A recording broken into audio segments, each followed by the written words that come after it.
We've got the biggest game of the FA Cup quarterfinals, Manchester City versus Liverpool. As a neutral, I'm excited to watch this one, and also because this is one of the fixtures we always look forward to in the past decade, and now we get yet another edition of the famous City versus Liverpool rivalry.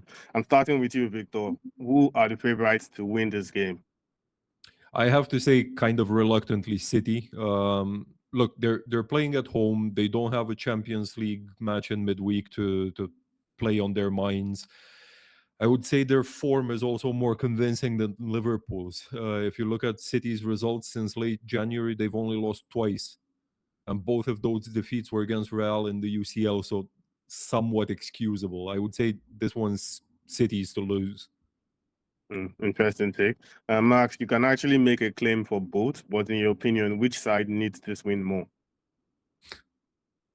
This one's really complicated because when you think about Liverpool and slot position is definitely in danger, and he needs to either go to UCL through the league or win the UCL, or maybe in his head, if he's winning the FA Cup, he's probably staying. So he has a lot of things in his head, and he'll definitely think whether try to win the FA Cup as well. Maybe this will make owners a bit happier, and probably they let him work another season. But for the Man City, they don't have UCL anymore. Probably Pep already agreed that he lost the Prem and he wants to win at least a double cup. So it's kind of complicated for me, but I'd probably say Liverpool actually, because Slot definitely need to win something to stay in the club, while Pep is already a proven guy and he's probably leaving this season, so he won at least a title and maybe he's still believing he can win the league, so probably he's going to rotate more in this game, so I'd say Liverpool. Interesting take. And back to you, Victor. There are claims that Salah's announcement that he will be leaving this summer will fire up the Liverpool players, not just to win silverware for the club, but also for Salah to ensure he leaves on something of a winning note. Do you agree or disagree with those claims? It's hard to get into a player's psyche and see what motivates them. I mean, obviously, Salah has been a huge figure in the dressing room and leaves as an absolute legend of the club. But whether they feel like winning the FA Cup is enough of a parting gift, I think should be debatable. The focus will obviously be on the Champions League. It's the bigger trophy. It's the one that Salah himself would like to win again, definitely. I might be in the minority among Liverpool fans when it comes to this because, okay, let me put it like this. I respect what Salah has done for the club, but I am not happy with how he has handled himself in the past. I feel like he has been disrespectful of the club on multiple occasions. So, to the Liverpool squad, if you guys want to win something, do it for yourselves, do it for your own legacies at the club, and do it for the fans. Salah should not be the focus here. Interesting take, to be fair. And back to you, Max. Do you think the winner of this tie will go on to win the FA Cup? I mean, who the competitors away from these two? I mean, Chelsea and Arsenal. I don't believe in Chelsea for sure. And speaking about Arsenal, it kind of feels like if they go through Sporting, the semi-finals of FA Cup is on 25th and the semis of UCL on 28th and 29th. So probably they would have to rotate because they would also have a fight in Prem for the title and semis in UCL. And I feel like the FA Cup is the title to drop in that occasion. So I'd probably say yes, especially if it's Man City. But overall look, yeah, it kind of feels like these two are the favorites because Chelsea are Chelsea at the moment, and Arsenal would have to rotate. So basically these two, yeah. Yeah, fair point when you put it that way. And then back to you, Victor. What are the key battles or tactical decisions that could impact this game?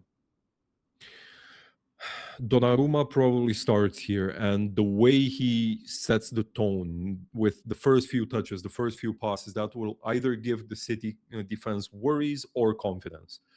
I think understandably he is a mess after what happened with Italy missing the World Cup again. But I do think he starts ahead of Trafford. Whether that's a good thing for City or not, I for one am leaning towards not. Another important thing will be how Liverpool support whoever plays at right back. Frimpong is injured again. Gasp, shock, I know, right? So it's going to be either Doku or Semenyo on the left wing for City. And Soboslai, if he plays at right back and he gets no support from his midfielder and from Ibrahima Konate, as good as Soboslai has been when he had to play at right back, without support, he'll be cooked. Yeah, interesting. And Max, your answer to this one? I mean, Victor already mentioned the most of them, and I would just probably say that Wits was insane in international break. He did 2+2, and it kind of feels like he's going to be in a great form here, and he'll probably start.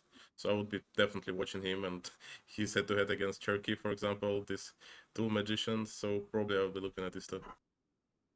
Interesting. And still with you, Max. Both predictions for this game. I mean, according to the odds, it's kind of bold to say that Liverpool will win, and I feel like they're gonna win in regular time. Wow.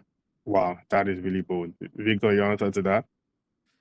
I think we'll see a red card in this one. It has been a long, tense season for both sides, But there is and no I can Chelsea. imagine a head. Yeah, I know, but I can easily imagine a head loss or two here. That's actually what the point. And then, Victor, your score prediction for this game. I hate to say it, but 3-1 City. Wow. Max, yes. I'm going to balance it 3-1 Liverpool. Actually, I'm going to balance it. I actually think they will draw in regular time and maybe City win in extra time. Yeah. But yeah, we'll see what happens because this is actually a big game that can still go either way. Whether or not it's at the Etihad does not matter. When it comes to cup competition, form goes out of the way. And I think we'll see a more balanced game than we expect. And as usual, we'll be sure to give all the best talking points after they happen.